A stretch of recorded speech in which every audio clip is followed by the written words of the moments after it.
वक्त हरैया सतघरवा ब्लॉक में खड़ा हूं और यहां पर एक फर्स्ट क्लास क्रिकेट के लिए जो है एक फील्ड बनके तैयार करवाया गया है और यहां पर जो है नेट की प्रैक्टिस और तमाम जो चीजें की जानी चाहिए थी उसके लिए तमाम कवायद की जा रही है। मैं आपको अगर इस जिले के बारे में बताऊं तो ये जिला बेहद पिछड़ा हुआ है, बलरामपुर जिला है ये। यहाँ पर तमाम जो प्रतिभाएं हैं वो अपने कमरों, अपने घरों और अपने गांवों में दम तोड़ देती हैं, लेकिन अब कुछ ऐसे लोग हैं जो सामने आ रहे हैं और वो इस बात का सबूत है ये स्टेडियम और यहाँ पर जो चीजें विकसित की जा रही हैं वो कि यहाँ पर अब प्रतिभाएं मरेंगी नहीं, बल्कि जो यहाँ पर खेलना कूदना चाहता है और आगे बढ़ना चाहता है उसका कहीं ना कहीं जो है सम्मान किया जाएगा, उसको आगे बढ़ाने का काम किया जाएगा। मेरे साथ राजवीर सिंह जी हैं और ये राजवीर क्रिकेट अकादमी है, खेलकूद अकादमी है। यहाँ पर इन्होंने जो ये तमाम चीजें की हैं इसके बारे में जानने से पहले हम इनके बारे में जानेंगे और फिर आपको वो पूरी बात बताई जाएगी जिसके जरिए आपको ये पता चलेगा कि यहाँ पर इनका जो ये क्रिकेट स्टेडियम और ये खेलकूद संस्थान खोलने का मंशा क्या है और इसके साथ ही ये एक स्कूल भी यहाँ पे डेवलप करना चाहते हैं जिसके जरिए बच्चों को खेलकूद के साथ साथ उनकी पढ़ाई लिखाई भी अनवरत आगे चलती रहे। तो मैं राजवीर सिंह जी को ज्वाइन करूंगा। आपने इंटरनेशनल क्रिकेट खेला और फर्स्ट क्लास क्रिकेटर रहे हैं। सर स्वागत है आपका। धन्यवाद। सर क्या लगता है कि बलरामपुर जैसे जिले में नेपाल की तलहटी में इतनी खूबसूरत जगह पे आपने ये क्रिकेट अकादमी खोली है, बहुत क्या लगता है? बहुत अच्छा फील हो रहा है मुझे तो। अभी मैं 4 साल से कंटिन्यू में काम कर रहा हूँ यहाँ पे एकेडमी के लिए और ऑलमोस्ट आप पूछ रहे हैं कि यहाँ पे एकेडमी यहाँ पे कैसा लग रहा है। मैं 2007 में first time Lucknow sports hostel में सेलेक्ट हुआ था यूपी के लिए और उसके बाद मैंने अंडर 15, अंडर 16, अंडर 19 अप्रूवल किया यूपी के लिए। फिर उसके बाद स्पोर्ट्स कॉलेज में सुरेश रैना, फिर हॉस्टल में आने के बाद मोहम्मद कैफ, आरपी सिंह, सलभ श्रीवास्तव, तन्मय श्रीवास्तव, पीयूष ऑलमोस्ट सीनियर थे। उसके बाद में 3-4 साल फर्स्ट क्लास 19B में आने के बाद तो हमारे कोच हुआ कर रहे थे पॉल सर, उन्होंने और भी कंट्रीज़ के लिए प्लेयर एडवाइज किया था उन्होंने। तो कनाडा से भी प्रपोजल था कि एक बार कनाडा शिफ्ट हो जाओ, फिर नेपाल से भी आया कि नेपाल की क्रिकेट को ICC अभी डेवलप कर रही थी तो फिर वहाँ फिर 19 वर्ल्ड कप भी हमने अपने लंबा दौर तो नेपाल क्रिकेट के लिए खेला। 19 के बाद मैं वहाँ शिफ्ट हो गया था तो फिर उसके बाद ज़्यादातर लुम्बिनी प्रोविंस के लिए, फिर बीच में मैं कनाडा भी गया, आयरलैंड भी गया, श्रीलंका भी गया, बांग्लादेश भी गया। तो मेरे नियर अबाउट मेरे सिटी टाउन से, गोरखपुर से नज़दीक था सोनौली से मुझे विज़िट करना और मैं कई बार इधर से विज़िट करके नियर अबाउट जो मेरा डिस्ट्रिक्ट जोन था लुम्बिनी प्रोविंस का, तो ये राजपुर गाँव पालिका के ये बॉर्डर हुआ करता था जो अपने अभी SSP नाका का जो हम लोग नाका बोलते हैं, तो राजपुर गाँव पालिका विजिट सेंटर था मेरा दांग का। तो हमेशा यहाँ से निकलने के टाइम में 3 साल 4 साल तो मेरे मूड में होता था यार मैं कितना बहुत ज़्यादा भाग दौड़ हो रहा है, बहुत ज़्यादा ट्रैवल हो रहा है, फैमिली को टाइम नहीं दे पा रहा हूँ, नज़दीक नहीं रह, कभी दिल्ली जाना पड़ रहा है, कभी काठमांडू जाना पड़ रहा है, कभी टाइम मिल रहा है मुझे इंग्लैंड भी जाना पड़ रहा है। तो काम करने के लिए थोड़ा ना एक सेटअप चाहिए था मुझे। तो नेपाल में भी टाइम दिया, इंडिया में भी टाइम दिया और मेरे कुछ ऐसे लोग जो मुझसे जुड़े थे तो नियर अबाउट यहाँ सेटअप थे, तो मैं प्लान किया नहीं यार अभी ये बेहतर है। मैं एक एज में पहुंचने के बाद एक मेरी फैमिली कुछ लखनऊ भी शिफ्ट थी, मेरी बहन का थोड़ा सिद्धार्थनगर डिस्ट्रिक्ट में मैरिज हुआ, उसका लखनऊ भी शिफ्ट है।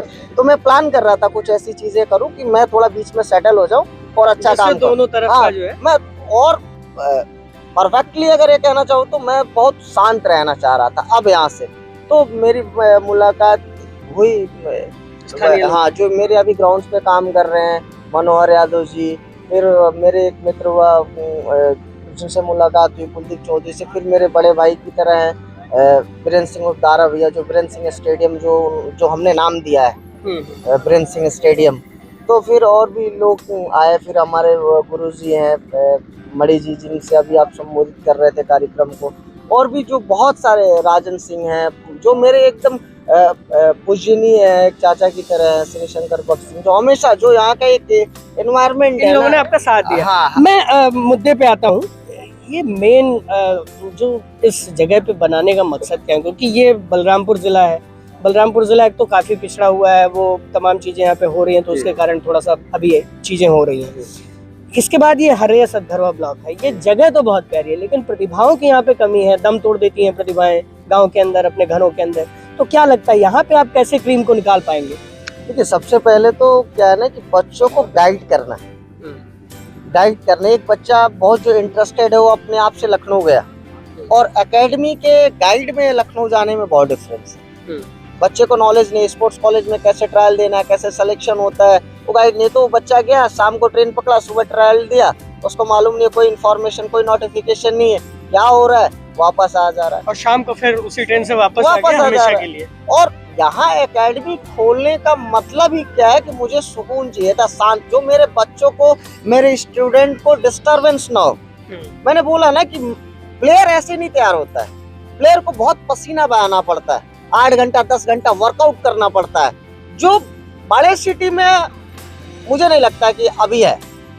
फैसिलिटीज है, जो ट्रेंड होके जा रहे हैं उनके लिए बेटर है, लेकिन जिनको बनना है ना उनको बहुत त्याग करना पड़ेगा अपने हर चीज को, खाने से, पीने से, सोने से, ये जो भी रिलेशन है ना उनसे बहुत दूर होना पड़ेगा। एकाग्रता चाहिए। यहाँ क्या है कि भीड़ नहीं, मैंने बोला ना कि मुझे 20 लड़के, मेरे पास 20 लोग की जगह है, मेरा स्कूल भी ओपन हो जाएगा 2024 एंड तक, तो उसमें भी मेरे पास 300 लोगों की जगह है। तो मैं उस हिसाब से आप प्लान करके मैं प्लान इसलिए कर रहा हूँ कि मेरे पास उतने ही स्टूडेंट रहे जिसको मैं समय दे सकूं, जिनको मैं पॉलिश कर सकूं, जिनको तैयार कर सकूं। जब मैं अगर उनके ऊपर टाइम नहीं दूंगा तो मैं 1000 लड़कों को बुला के क्या मतलब है। मैंने बोला अभी अपने लेक्चर में भी बोला कि 110 ग्राम सभा है, मुझे एक लड़का दे दो बस, 110 लड़के। मैं तो चाह रहा हूँ ना, जो मेरे यहाँ, मैं तो बोल रहा हूँ कि हर परिवार का एक बच्चा मुझे ला के दो, हर एक परिवार में जो बच्चा अगर आ जाए एक तो बच्चा, वो बेहतर हो जाएगा। एक ब्लॉक स्तर का गेम करने के बाद, मतलब स्पोर्ट्स डिस्ट्रिक्ट, मतलब बहुत सारे है ना, बहुत बड़े बड़े शहरों में, बहुत बड़े बड़े देशों में है ना जो कंट्रीज, स्पोर्ट्स सिटी बोला जाता है। तो स्पोर्ट्स सिटी का मतलब ये है कि जो साउथ में जो काम हो रहा है ना, साउथ में क्या है, हरियाणा में क्या है कि हर फैमिली का एक बच्चा स्पोर्ट्स में, वो रेसलिंग कर रहा है, एथलेटिक कर रहा है, क्रिकेट खेल रहा है, बॉक्सिंग कर रहा है स्पोर्ट्स में। तो स्पोर्ट्स में होने से ना उससे क्या एक्टिविटीज बहुत अच्छी बनी रहती है, जो यहाँ पे नहीं। अभी मैं देखता हूँ 10 साल, 8 साल, 12 साल का बच्चा गुटखा खा रहा है, तंबाकू खा रहा है, ठीक है, उसको खिला कौन रहा है? हाँ, उसके ही आसपास के लोग जो उसका जो एक नेचर है, टाइम है, सबको यूज करता है। 18-20 साल तक अगर अपने आप को अगर नहीं मैनेज कर रहा है तो फिर वो लाइफ में कुछ नहीं कर सकता। और मैं तो बोल भी रहा हूँ ना कि स्पोर्ट्स सेक्टर में आने से, यहाँ पे स्पोर्ट्स का, ये हमारे पास अभी 400 का ट्रैक है हमारे, मैं जहाँ भी रह रहा हूँ ब्लॉक में, मैं हरियाणा जो ब्लॉक है हम लोग का सकरवा, मुझे नहीं लग रहा कि 20-25 लड़के भी उत्तर प्रदेश पुलिस में होंगे। नहीं है, ठीक है, 2-4 MBBS डॉक्टर भी नहीं है। SP DSP को तो बात ही छोड़ दो, आप तो बना कौन रहा है? यही पे आप अभी आप सांसद बना रहे हो, प्राइम मिनिस्टर बना रहे हो, जिला अध्यक्ष बना रहे हो, विधायक बना रहे हो, भाई डॉक्टर तो बनाओ, SP तो बनाओ, इंजीनियर तो बनाओ, रेसलर तो बनाओ, तो बनाएगा कौन? इसीलिए तो बुलाया था इन सबको। अच्छा, हम इसी मुद्दे पे रहते हैं। हम ये जानना चाहते हैं, अभी एशियन गेम्स में तमाम तरह की चीजें हुई। एशियन गेम्स में पहली बार ऐसा हुआ कि 107 पदक इंडिया ने जीते, और ये अपने आप में एक रिकॉर्ड ब्रेकिंग चीज थी। अब क्या लगता है कि अगले साल जो 2029 में जो है, जो एशियन गेम्स होंगे और जो अन्य गेम्स होंगे, उसमें जो है क्रिकेट को भी शामिल किया जा रहा है, और इस बार तो विमेन क्रिकेट खेली भी गई है ना, इसके साथ ही ओलंपिक में भी खेला जा रहा है।